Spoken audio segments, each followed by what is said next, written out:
လူလေးယတနာ၃ပါးနဲ့မိဘကိုဘယ်တော့မှမပြစ်မှားပါနဲ့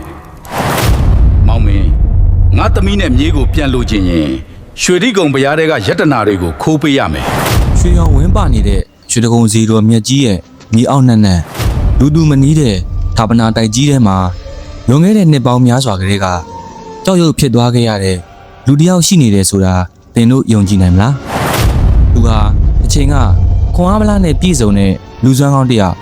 ဒါပေမဲ့အချစ်ကြောင့်လွဲမားတဲ့ဆုံးဖြတ်ချက်ကိုချမိတဲ့အခါသူ့ရဲ့ကံကြမ္မာဟာထာဝရကြောက်ရွံ့အဖြစ်နဲ့နှိကုံးချုပ်သွားခဲ့ရပါတယ်သူကတော့လူစွမ်းကောင်းမောင်ကန်ပါပဲပြည်သူများတောင်းဆိုထားတဲ့မောင်ကန်အကြောင်းကိုစိတ်ဝင်စားပွဲ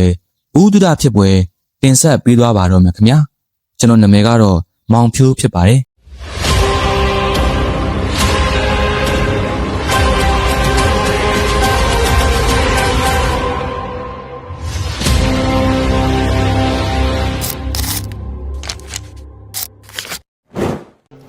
မောင်ကန်ရဲ့ဇလံဟာ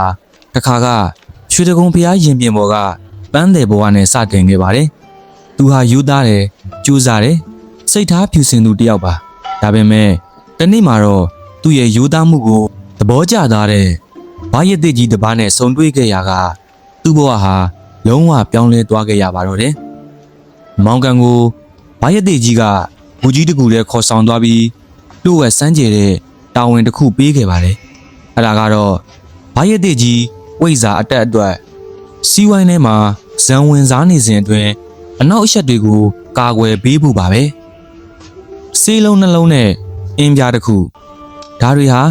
မောင်ကန်ရဲ့လက်ထဲမှာအားကိုးရာတွေဖြစ်လာခဲ့ပါတယ်မိโกလုံးတွေကြားကထွက်လာတဲ့တရေတစီတွေအေယာမမွေဟောက်ကြီးနဲ့နောက်ဆုံးမှာပေါ်လာတဲ့ကြောက်မက်ပွဲဘလူးကြီးမောင်ကန်ဟာကြောက်ရွံ့နေပေမဲ့ဘာရစ်တစ်ကြီးကိုကယ်တင်မှုအတွက်တတိကိုမွေးခဲ့ပါတယ်စေလုံးတစ်လုံးချင်းစီရဲ့အစွမ်းနဲ့အနောက်အရက်တွေကိုတွန်းလှန်နိုင်ခဲ့တဲ့နောက်မှာတော့ဘာရစ်တစ်ကြီးဟာလှမ်းပြန်အတက်ကိုရရှိသွားပြီးမောင်ကန်ကိုလည်းကြီးသူးဆက်တဲ့အနေနဲ့ဒီအတက်ပညာကိုသင်ပေးဖို့သဘောတူခဲ့ပါတယ်ဒါပေမဲ့တင်းကျပ်တဲ့ဂတိတစ်ခုကိုတော့တောင်းဆိုခဲ့ပါတယ်လူလေးရဲနာ၃ပါးနဲ့မိဘကိုဘယ်တော့မှမပြစ်မှားပါနဲ့ဆိုတဲ့ဂတိပါမောင်ကန်ကလည်းယုံကြည်ချက်အပြည့်နဲ့ဂတိပေးခဲ့ပါတယ်လှမ်းပြန်အတက်ကိုကျွမ်းကျင်သွားတဲ့မောင်ကန်ဟာစူးစမ်းလူစိတ်တွေတားမရအောင်ဖြစ်ပေါ်လာပါတယ်သူဟာတကဘာလုံးကိုလှည့်လည်ကြည့်ရှုဖို့ဆုံးဖြတ်လိုက်တဲ့အခါသူ့ဘဝရဲ့ပထမဆုံးအမားကြီးကိုစတင်ကျူးလွန်မိခဲ့ပါတော့တယ်အဲ့ဒါကတော့သူ့ကိုအမြဲတမ်းမျောလင့်ဆောင်စားနေတဲ့အမေအိုကြီးကိုတခွန်းတပါးသားမှနှုတ်မဆက်ပဲတိတ်တဆိတ်ထွက်ခွာသွားခဲ့တာပါပဲမောင်ကန်ရဲ့လံပြန်ဟာတရုတ်ပြည်ဂန္နာလရစ်တိုင်းရဲ့ကောင်းကင်ရံကိုဖျက်ကျော်ခဲ့ပါတယ်သူဟာမြေရှိုးမိုးပြန်အတက်ပညာတွေနဲ့နန်းတော်ရဲ့လုံခြုံရေးတွေကိုကြော်ဖြတ်ပြီးမြေအောက်လိုင်ကောင်းကနေတဆင့်အတွင်းနန်းဆောင်တွေအထိစိတ်ဝင်သွားခဲ့ပါတယ်အဲ့ဒီမှာတော့သူ့ဘဝရဲ့ကံကြမ္မာကိုပြောင်းလဲပေးမဲ့အမျိုးသမီးတစ်ယောက်နဲ့ဆုံတွေ့ခဲ့ရပါတယ်တရုတ်ဥဒေဘွားမင်းကြီးရဲ့သမီးတော်လေးကိုမြင်မြင်ချင်းမှာပဲမောင်ကန်ဟာပြင်းပြင်းထန်ထန်ချစ်မိသွားပါတော့တယ်မင်းသမီးလေးကလည်းထူးခြားတဲ့အစွမ်းအစတွေရှိတဲ့မောင်ကန်ကိုမြင်တဲ့အခါမှာတော့တူပေါ်တူမြစ်တာတက်ဝင်သွားကြပါတယ်ဒီလိုနဲ့သူတို့နှစ်ဦးဟာနန်းတွင်းမှာတိတ်တဆိတ်တွေ့ဆုံကြရင်မခွဲနိုင်မခွာရက်တဲ့တန်ရောစင်ကျိုးတွေခိုင်မြဲလာခဲ့ပါတယ်မကြခင်မှာပဲမင်းသမီးလေးမှာရင်သွေးလေးရရှိလာခဲ့ပါတယ်မောင်ကန်ကသူမကိုလှမ်းပြန်တဲ့မြမပြည်ကိုခေါ်သွားဖို့ကြိုးစားပေမဲ့မင်းသမီးကတော့သူ့ခမဲတော်မင်းကြီးကိုကြောက်ရွံ့နေခဲ့ပါတယ်မောင်ကန်ကိုယ်တိုင်လည်းမင်းကြီးရဲ့အမျက်ဒေါသကိုရင်မဆိုင်ရဲပဲတိတ်တဆိတ်ထွက်ပြေးဖို့သာစီစဉ်နေခဲ့တာပါလှုပ်ဝက်ချက်ဆိုတာကြာရှည်မမြဲပါဘူးမင်းသမီးလေးတားရတနာဖွားမြင်တဲ့တဲ့င်းဟာမင်းကြီးရဲ့နားထဲကိုရောက်သွားတဲ့အခါမှာတော့တနန်းတော်လုံးတုန်လှုပ်သွားရပါတယ်အမျက်ဒေါသထွက်နေတဲ့ဥရေဝါမင်းကြီးဟာမောင်ကန်ကိုဖမ်းဆီးဖို့အမိန့်ပေးလိုက်ပြီးမကြခင်မှာပဲမောင်ကန်ဟာလှမ်းပြန်ကိုတုံးဖို့အချိန်မရလိုက်ပဲစစ်သည်တွေရဲ့လက်ထဲမှာအဖမ်းခံလိုက်ရပါတော့တယ်ဥရေဝါမင်းကြီးကမောင်ကန်ရဲ့အစွမ်းအစတွေကိုမြင်တဲ့အခါမှာတော့သူ့ကိုအပြစ်ပေးမဲ့အစားမဖြစ်နိုင်တဲ့တောင်းဆိုချက်တစ်ခုကိုအကြက်ကင်ပါတော့တယ်မောင်မင်းငါသမီးနဲ့မိကိုပြန်လို့ချင်းရင်င မောင်မင်းတို့တိုင်းပြည်ကရွှေတကုံဖျားဌာပနာတိုက်ထဲကရတနာတွေကိုတွားရောက်ခိုးယူပြီးငှကိုဆက်တရမယ်တဲ့မောင်ကန်ဟာကြောက်မက်ဖွယ်ကောင်းတဲ့ရွေးချယ်မှုတစ်ခုနဲ့ရင်ဆိုင်လိုက်ရပါပြီဖျားဌာပနာကိုပြစ်မှားပြီးမိသားစုနဲ့ပေါင်းစည်းမလားဒါမှမဟုတ်သူ့ရဲ့အသက်နဲ့အချက်ကိုစရီးမလားဆိုတာပါပဲမင်းကြီးရဲ့တောင်းဆိုချက်ကမောင်ကန်အတွက်တော့ငရဲတကားကိုဖွင့်လိုက်တာနဲ့တူနေပါတယ်ဖျားဌာပနာကိုပြစ်မှားရင်ငရဲကြီးမယ်ဆိုတာသူသိပေမဲ့ဇနီးနဲ့သားလေးကိုအဆုံးရှုံးမခံနိုင်တဲ့အဆုံးမှာတော့မောင်ကန်ဟာလမ်းမားကိုရွေးချယ်လိုက်ပါတော့တယ်သူဟာလှံပြန်ကိုစီးပြီးတရုတ်ပြည်ကနေမြန်မာပြည်ကိုဥတီထွက်ခွာလာခဲ့ပါတယ်မြန်မာပြည်ကိုပြန်ရောက်ချင်းမှာပဲမောင်ကန်ဟာမတွေ့ရကြပြီဖြစ်တဲ့မိခင်ကြီးစီကိုအပြီးအလွာသွားခဲ့ပါတယ်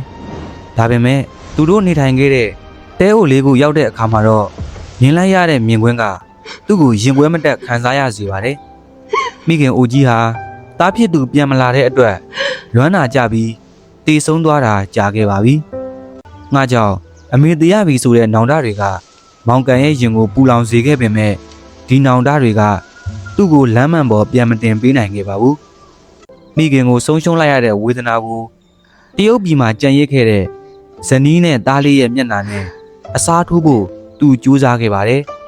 ငါဘွားမှာအမေတယောက်ကိုတော့ဆုံးရှုံးခဲ့ပြီငါသားနဲ့ဇနီးကိုတော့ထပ်ပြီးအဆုံးရှုံးမခံနိုင်ဘူးဆိုတဲ့အတွေးနဲ့အတူမောင်ကန်ဟာငမိုက်သားဘွားကိုအဆုံးထိလျှောက်လန်းဖို့ဆုံးဖြတ်လိုက်ပါတယ်ဒီလိုနဲ့မောင်ကန်ဟာတခါကသူ့ပန်းရောင်းခဲ့မှုတဲ့ရွှေတကုံစီတော်မြက်ကြီးစီကိုရောက်ရှိလာပါတယ်သူဟာမြေရှိုးအတက်ပညာကိုသုံးပြီးဇီရီတော်ရဲ့အောက်ခြေကနေဌာပနာတိုက်စီကိုစိတ်ဝင်သွားခဲ့ပါတယ်ဌာပနာတိုက်အတွင်းမှာကြားမင်းဖန်ဆင်းထားတဲ့ကြောက်မက်ပွဲရာဓာတ်ဆက်ရေဆက်မီးဆက်နဲ့လှန်ဆက်တွေကတဝီဝီနဲ့အသက်အန္တရာယ်ကိုချိန်ချောက်နေပါတယ်ဒါပေမဲ့မောင်ကန်ဟာဘာရတဲ့ကြီးစီကတင်ယူခဲ့တဲ့လံပြန်အစွမ်းနဲ့ဒီအန်နယ်တွေကိုတစ်ခုပြီးတစ်ခုကြော်ဖြတ်နိုင်ခဲ့ပါတယ်နောက်ဆုံးမှာတော့ဌာပနာတိုက်ရဲ့အလဲဘိုးမှာရှိတဲ့စံတော်မြတ်နဲ့အတူမျက်စိကျိမ့်မတက်အယောင်တစ်ဖြက်ဖြက်တောက်နေတဲ့ရတနာပစ္စည်းတွေရဲ့ရှေ့ကိုရောက်သွားပါတော့တယ်မောင်ကန်ဟာအဲ့ဒီရတနာတွေကိုမြင်တဲ့အခါမှာတော့သူ့ရဲ့ရည်ရွယ်ချက်အောင်မြင်တော့မယ်လို့ထင်မှတ်ပြီးလက်ကိုလှမ်းလိုက်တဲ့အချိန်မှာပဲထူးဆန်းတဲ့အဖြစ်အပျက်တစ်ခုကစတင်လာပါတော့တယ်သူခြေလန်းလို့မရတော့ပါဘူးအန်အော်တကြီးနဲ့ငုံကြည့်လိုက်တဲ့အခါသူ့ရဲ့ခြေထောက်တွေဟာခြေမျက်စိကနေဒူးကောင်းအထိအေးဆက်ဆက်ကြောက်သားတွေဖြစ်ပြောင်းလဲသွားတာကိုထိတ်လန့်ပွဲတွေ့လိုက်ရပါတယ်ကြကြပါဦးငါခြေထောက်တွေကြောက်ဖြစ်ကုန်ပြီလို့သူအော်ဟစ်နေပေမဲ့တဖြည်းဖြည်းနဲ့ကြောက်သားတွေဟာခါအထိစိမ့်တက်လာပါတယ်အဲ့ဒီအချိန်မှာပဲအမောင်တို့တဲကနေမိโกငွေတွေကြားမှာဘာရက်တိကြီးပေါ်လာပါတယ်မောင်ကန်ဟာအာကိုတကြီးနဲ့ဘာရက်တိကြီးတပည့်တော်ကိုကယ်ပါအောင်တပည့်တော်မှားပါပြီလို့ငိုယိုတောင်းပန်ပါတော့တယ်ဘာရက်တိကြီးကတက်ပြင်းချရင်လွန်သွားပြီလူလေးဘာရက်တိမကယ်နိုင်တော့ဘူးရတနာသုံးပါးနဲ့မိဘကိုမပြစ်မားဖို့ဂတိတောင်းခဲ့တာဟာဒီလိုဖြစ်မှာကိုကြိုမြင်လို့ပဲမောင်ကန်မင်းဟာဂတိသစ္စာကိုဖောက်ဖျက်ပြီးကိုဂျိုးနေခဲ့ပြီလို့ဂိူးနာတက်စွာမိန့်ကြားပါတယ်မောင်ကန်ဟာသူ့ရဲ့မိုက်မဲမှု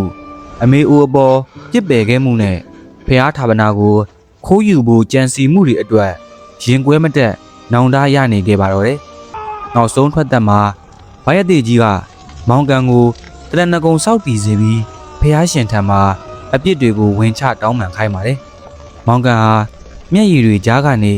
ဖျားရှင်ကိုဥချရင်တကူလုံးကြောက်ရွံ့အဘွားကိုကူးပြောင်းသွားပါတော့တယ်ယနေ့တိုင်ချွေတကုံစီတော်မြက်ကြီးရဲ့မြေအောက်လိုင်ကူထဲမှာမောင်ကန်ရဲ့ကြောက်ရွံ့ဟာတည်ရှိနေစေဖြစ်ပါတယ်ဒါဟာရတနာသုံးပါးကိုပြင်မာမိသူတွေအတွက်တန်ဝေကပြရုပ်တစ်ခုအဖြစ်ကြံရစ်ခဲ့တာပါမောင်ကန်ရဲ့ဇလံဟာလောကီတန်ရောစင်တွေကြောင့်အမားမကျူးလွန်မိဖို့နဲ့ရတနာသုံးပါးရဲ့ဂုဏ်ကျေးဇူးကိုမမေ့လျော့ကြဖို့ယနေ့တိုင်သတိပေးနေပါတော့တယ်